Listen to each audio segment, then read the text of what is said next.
Hi everybody, today's video is for the romantics among you.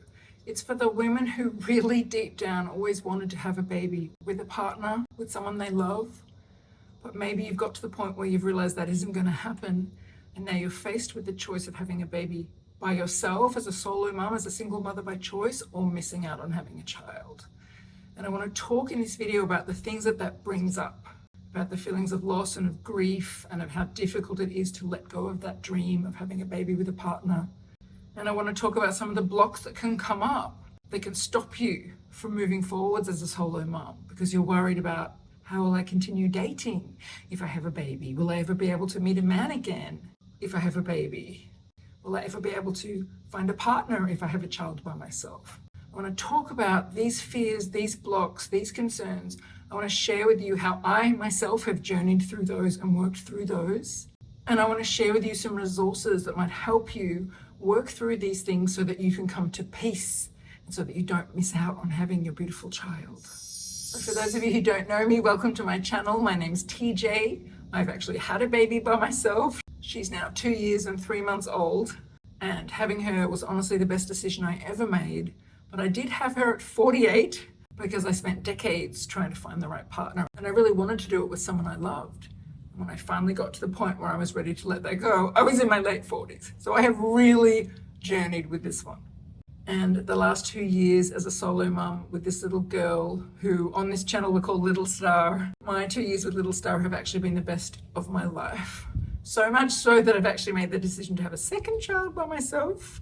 And if you don't know this already, you're going to get a shock because I'm actually currently almost 30 weeks pregnant. I think I'll be 30 weeks tomorrow at the date of filming this. I probably won't upload this video for a while because I'm trying to film a whole lot of videos while I'm pregnant because I'm not going to have any time once the baby comes.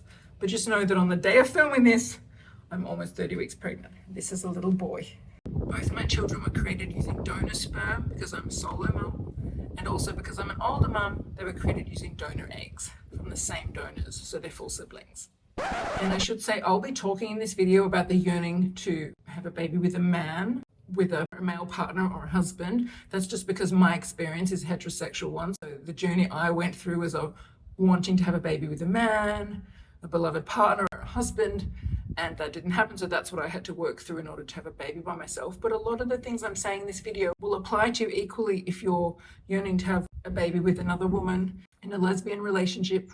The yearning for partnership is the same. But I will just be using the word man and husband because I'm sharing my story and everything that I've learned. But you can definitely apply it to your journey of looking for a partner too. So I want to start by talking about how difficult it can be to let go of the dream of having a baby with a partner. It is a big one. And in actual fact, you can start your journey as a solo mum without having fully let go of it.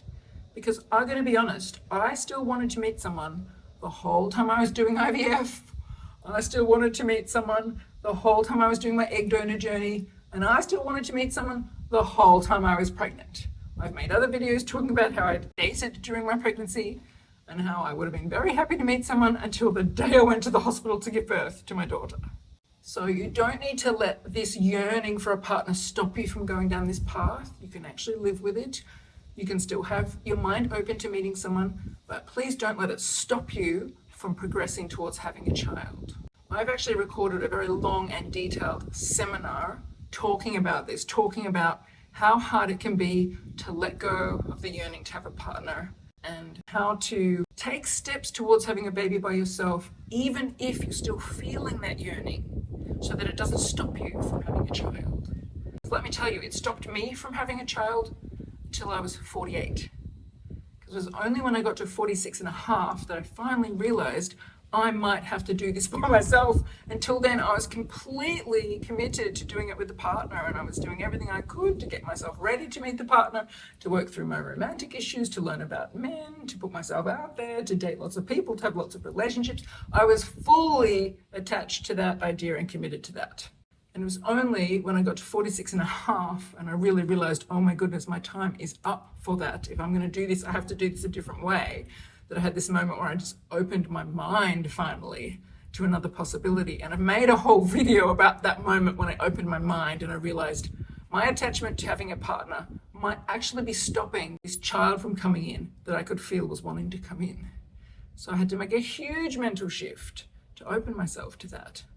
And in the long detailed seminar I've recorded, I've really tried to help you to work through this so you don't have to leave it as late as I did. So you can still stay open to the possibility of meeting someone at some point in your journey, maybe before you've had your child, maybe after you've had your child, but you can actually continue to take steps with IVF or egg donation or sperm donation or whatever it is you need to do to have your baby, even while you're wanting to meet that partner. But just so you know, the grief that you are feeling at even the idea of doing this without the beloved partner is real grief. It's real grief. You are letting go of something that has been a key dream of yours. And yes, of course, the man could show up later. You might end up raising your child with a man, but at this point in time, if you're planning to have a child by yourself, it's highly possible and likely that you will be giving birth by yourself and raising your child by yourself, at least for the first couple of years, because you might not have time to do as much dating. So it does involve letting go of the first version of your dream, which was that you would meet a man or a woman, form a relationship with them, decide to have a baby together out of love, create the baby with that man who you love, and you have both of your genetics and they're a continuation of your love coming out through you as a child. Like, that is a big thing to let go of. So give yourself permission to cry about it. Give yourself permission to work through it. Give yourself permission to do things like listening to my audio seminars, read things other people have written, find information about it, talk to other women who are going through this as well, so that you don't have to journey through this grief alone, because it's real grief. So that's the first thing I want to just point out in this video. It's real grief. You can't just pretend it's not there. It's going to come up in your journey if you don't deal with it. You know, you'll be about to go in for embryo transfer and you'll be crying hysterically and you won't know why. It's because you've got all this grief at letting go of the dream of the partner and you haven't worked it through. So definitely acknowledge it. Find people to support you or information to support you to work through that. I should say, for those of you who don't already know, I've actually created a private community for women around the world who are in this situation. It's called the My Baby Dream Community. A lot of the women in that community are also doing it by themselves as solo mothers, as single mothers by choice. And we have live support circles where we all get together and we talk about this stuff and we listen to each other and we support each other, because we're all going through the same thing. Because it's a big deal to let go of that dream, especially when so many people around us are having babies with husbands or with partners and we're not. So it's really important to get support for that. So if you feel like you need that kind of support, join the community. I'll put a link below, and definitely listen to the seminar that I've recorded to give you new ways to look at it. So another question or issue that comes up for women who are starting to think about going on this path of having a baby by themselves, but they still really want a partner, is this question of, okay, so when should I like draw a line in the sand? When should I stop dating and start going to see fertility doctors and doing IVF and finding a sperm donor? And like, a lot of people just push that line further and further and further out. I've got a lot of women I know in my community and in Facebook groups I'm in, and my circle of friends with other solo moms, and in women that I coach, who have realized that they are going to try and do it by themselves, but they're still dating, and they sort of say, I'll give it another 6 months. I'll date for 6 more months. And then if I haven't met anyone, I'll book in with that fertility doctor again, or I'll go back to the clinic and I'll choose my sperm donor, or I'll go in and start collecting eggs. And then I talk to them 6 months later and they go, well, you know, this relationship didn't work out. I'm going to go back out there for another 6 months. And that is another big issue for a woman who's in this situation. So I've actually recorded a whole seminar about that. I'm not going to go into it now because it's too long, but really helping you think through the timing on that and the reasons why you should put a line in the sand and get going on your journey, and what might be getting in the way of that, and the best timing of that. So as someone who left all this ridiculously late, I have learned these lessons. So you might find that seminar really helpful. It's in the same series. So another one that comes up a lot, I've seen this inside my Baby Dream community, I've seen it in a lot of Facebook groups I'm in, and I've experienced it myself, is, but what should I do if I start my IVF journey and then I meet a man and he seems like the right guy? Like, what do I do? Do I pause my fertility journey? Do I say to my clinic, actually, I'm going to put that embryo transfer on hold. Let's just save the eggs. Let's save the embryos. We're just going to see what happens with this relationship. And a lot of women do that. I personally have friends who have done that. It's very, very common. And And of course, then the relationship doesn't work out, and now they've missed out on another year or 2 years of their fertility. Now they're older, their egg quality is lower. So yes, occasionally that person they meet might end up being the right one, and then they have the baby and it's all wonderful. But most times, let's face the reality in our world, is it's not that easy to find the right person. We're in a Tinder world of short-term fast food dating. So it can feel a little bit like finding a needle in a haystack. So you've really got to think carefully about this. Are you going to put your dream of a child on hold, which could have big implications for your fertility, for some guy you've just met who you don't know, who might perhaps be the right guy for you, but you can't possibly know that for another year or two until you really get to know him. So I've made another seminar where I go into that one in great detail, because there's a lot to think about here. There's a lot on both sides, on the romantic side of your heart and on the timeline of your fertility journey. And there are ways you can do it. There are ways you can keep dating while you continue your fertility journey, but I really caution you about putting a big stop on your fertility journey for a man. But there are ways you can continue your fertility journey while you're getting to know a man. And I talk about all that stuff in that seminar. So if you think you're someone who's likely to start down the path of IVF, but then you go to a bar or you're on Tinder or somehow you're introduced to a lovely man and you know deep down that you're probably going to stop that fertility journey to give this guy a chance, then you should listen to this seminar. I think you'll find it really helpful and really important in your journey. So you don't get derailed by your romantic dream. Your romantic dream is important and you've got to give it some weight, but you can't let it derail your chance at having a child. And I think one of the biggest questions and concerns that women have who are deep down romantic and wanting to find a partner, but are also wanting to have a child and are thinking of doing it by themselves, is this. People tell me, oh, just have your child now and you'll meet your man later. But is that really true? Can I meet a man later? What if I've got a child or 2 kids or 3 kids by myself and I don't have anyone to look after them and I've got to be home 24/7 with them, or I'm working 5 or 6 days a week and then I'm seeing my kids in the evenings and the weekends? How am I going to meet a partner? Is this just a fantasy or is this actually true? Believe me, I thought about that one long and hard, because people always say to me, oh, it's great that you're doing it by yourself, and of course you'll be able to meet a partner later. A man will show up later who'll love your kids and want to come into your life. And I'll be like, but really? I feel like if I couldn't find a man in the first 46 and a half years of my life, when I was very free and had a lot of time and was putting myself out there every possible place, why am I likely to find a man when I'm not leaving my house because I'm 24/7 looking after a baby, or I'm working and I'm trying to raise children in my time off from work, and like I never have any time to myself and I can't possibly go out on a date? Like, oh, how is that true? I couldn't actually get my head around that being true.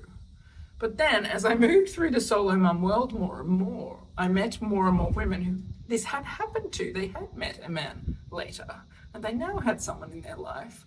And there's some very powerful reasons why they now have someone in their life. And actually a much higher quality man or partner is in their life than they would have found before, for many, many reasons. And I'm not going to go into them here because I don't have an hour, but I've made a very long detailed seminar in the same series about this, about the realities of actually dating after you've had your child or your children by yourself, and why in actual fact you might end up with a much better relationship, a much more solid, committed relationship with a much more compatible and reliable partner who's actually going to be a much better father for your children than someone you're going to meet when you're in that mad rush to find the perfect man so you can have a baby before your biological clock runs out. Because there's a lot of pressure in the dating life in that period before you run out of your fertility years. It creates lots of issues that are not there when you start dating after you have children.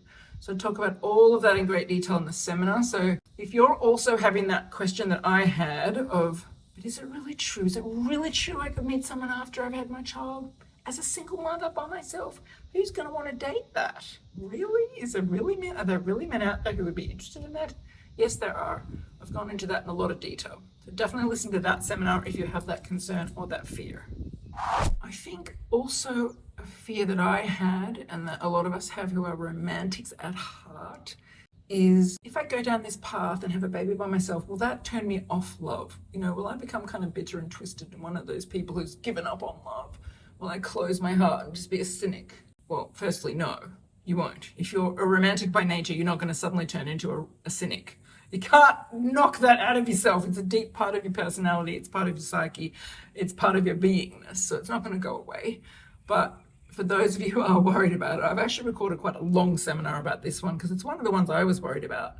Am I going to become cynical and bitter and twisted about romance? Am I going to stop believing in love?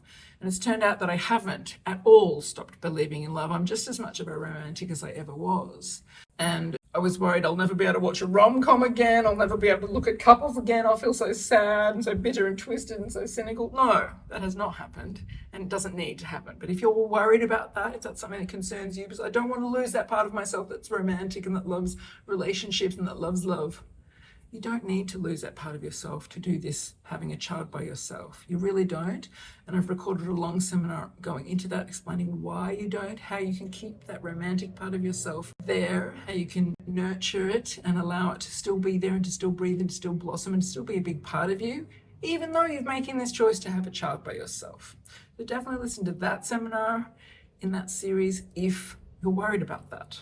So on a similar track to what I was just talking about, another concern you might be having is, well, if I become a single mother by choice, am I going to turn into one of those women who hate men? Am I going to become a man hater and just surround myself only with women and only with solo mums and not have any men in my life and just be totally all about the women and the empowerment and not care about men or have negative feelings towards men?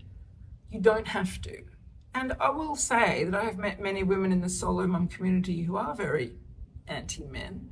And it's possible that they were that way for many, many years before they started this path. Maybe they had an abusive childhood, or maybe they went through trauma at the hands of men. And there's plenty of women in our world who have negative opinions of men. And my heart goes out to them. It's incredibly sad. And they will carry that into their journey of raising a child by themselves.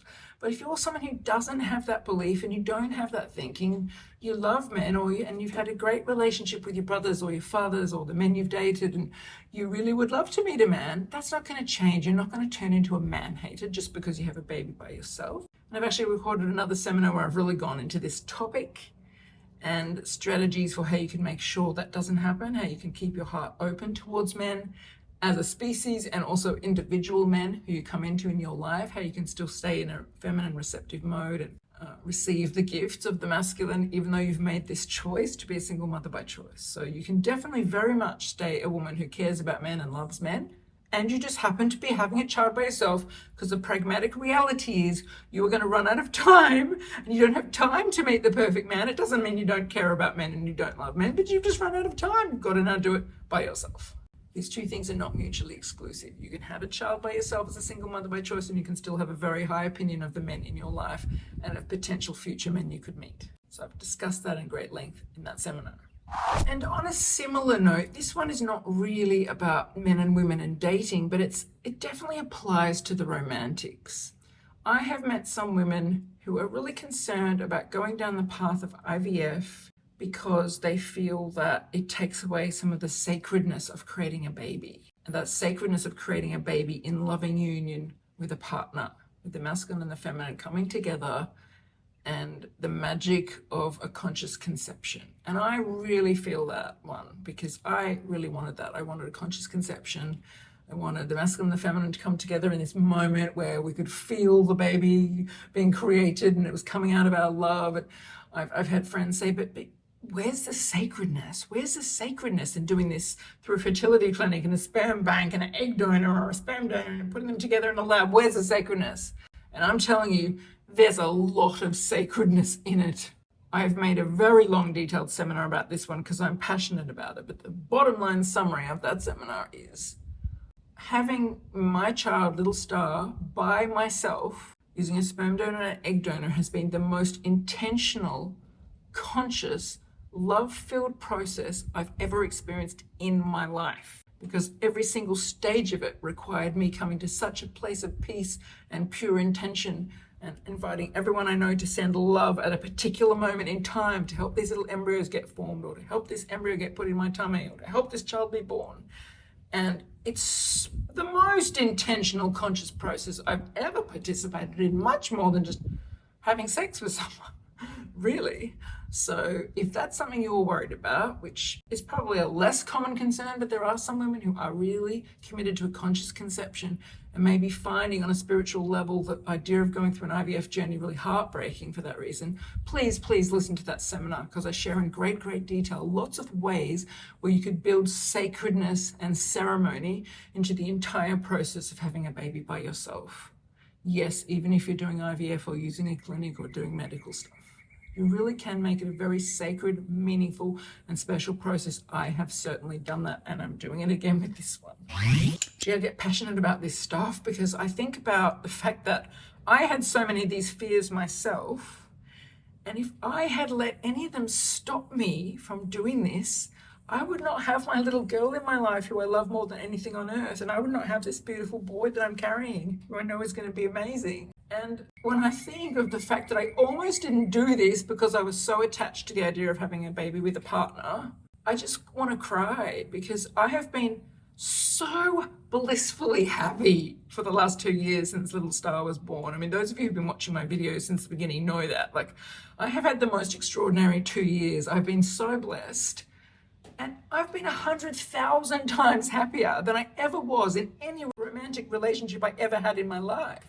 Yes, I had some beautiful romantic relationships and I met some wonderful men, but none of it was even 5% as fulfilling and as joyful and as easeful as the time I've had with little Star in the last 2 years and 3 months. And even in the best relationships I had with the most wonderful men, there was always a lot of drama to deal with, a lot of angst, a lot of stuff to work through, a lot of pain. Whereas with her, it's just been pure love, pure joy, and pure ease. And the only things I've had to deal with are practical issues. Which car seat to buy, or who will babysit my child if I need to go out. Like, that's practical stuff. That's not stuff that affects your heart. Whereas when you think of the roller coaster you've probably been on in your dating life, if you're currently single and considering having a child by yourself, the joy and bliss and connection you're going to feel with your baby is like 1,000,000,000% more than anything you're going to experience with a partner. Unless he's the absolute perfect person who's your ideal match and everything aligns and all falls into place perfectly and you're so in harmony and it's pure joy and you've both done all your work and cleared all your triggers and healed all your childhood traumas and you're coming together as two divine humans in perfect bliss. If that happens, yes, you will have an amazing romantic relationship.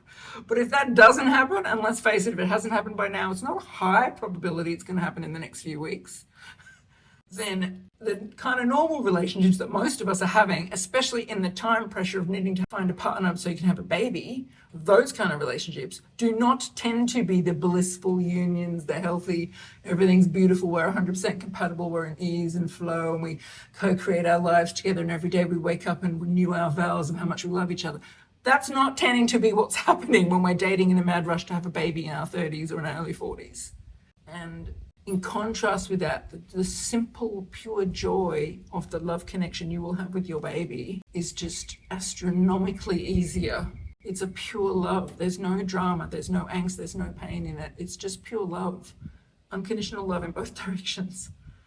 And I have never felt more connection, more love, more joy, more cuddles, more touch, more fulfillment in my life. And as you know, I was one of the most romantic women on earth. I waited till I was 46 and a half because I was so attached to the dream of the partner. I still would love to meet that partner one day. Like, I am super romantic. I believe in love. I love love. I would love to be in a divine partnership.